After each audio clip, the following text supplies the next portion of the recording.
I'm from Los Angeles, California. I am about to be 33 years old.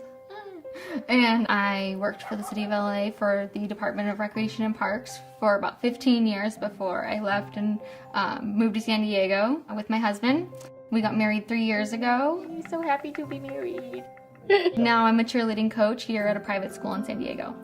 This is my dog Zuma. He's a puggle. He's 3 years old.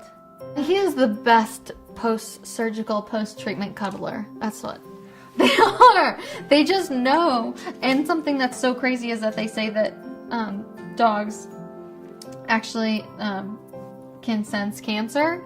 He used to paw my head all the time. All the time he used to paw my head.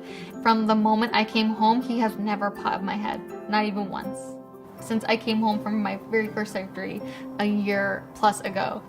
He definitely knew that there was something on my head that like shouldn't be there. I got diagnosed about a year ago. So at that point it was just stage 2. The lymph nodes tested positive. So I got the promotion I always dreamed of and moved into stage 3. And I did a new set of scans. And my oncologist just saw something in my neck on the other side that he just didn't like the way that it looked. So we did the needle biopsy and the cells came back negative. But my oncologist just had like this feeling that he just was unsettling to him. And he said to my surgeon, I need you to go get it. Once we knew that there was melanoma there, you have to assume that there's melanoma, that it's metastasized at that point. So then I was promoted again, and then I had to take really some time and kind of decide what therapy and what treatment I wanted to do starting in stage 4, and I started that in December.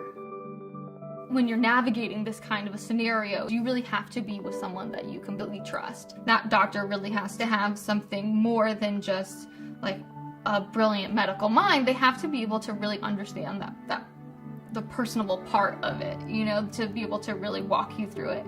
And I really felt that immediately with my doctor, and you know, I've had multiple times where I felt like that point has been driven home, and one of them was just where he was so adamant about going to get this thing. He really fought like and advocated on my behalf for that, and he ended up being right. And that's what you really need from your physician, is the experience that they have, that they bring to the equation, that they're able to really make a full picture for you, that they're like, this just doesn't look right. And he really fought for it at that moment. And you know, I'm lucky that even though I'm metastasized right now, that it's in really small instances, I'm so thankful that he had that instinct to go after it.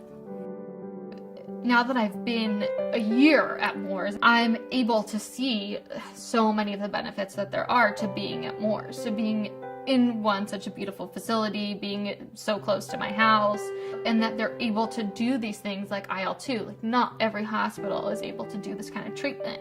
They have an area of where you can find other community groups to be involved in, and other kinds of workshops that can help you navigate this world of cancer.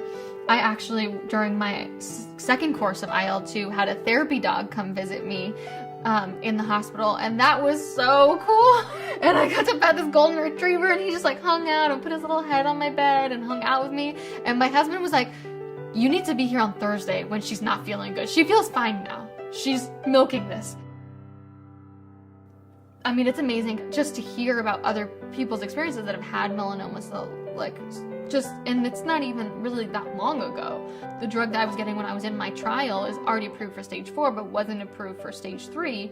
And that's just something that's only been available in the last 5 years.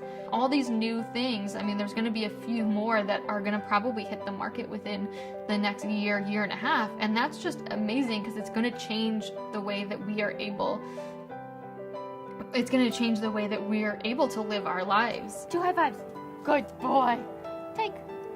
It's kind of hard because I'm in treatment right now to kind of make plans for the future, because it's like I kind of have to wait in between my 6 weeks, and okay, am I going to be in treatment all next month? Am I just going to throw out this next month? You know, but I've just been trying to get as much done in that 6 weeks, like pack as much fun into those 6 weeks that I can, so I can just really be loving life and having fun and hanging out with my friends and my family, and just and travel as much as I can.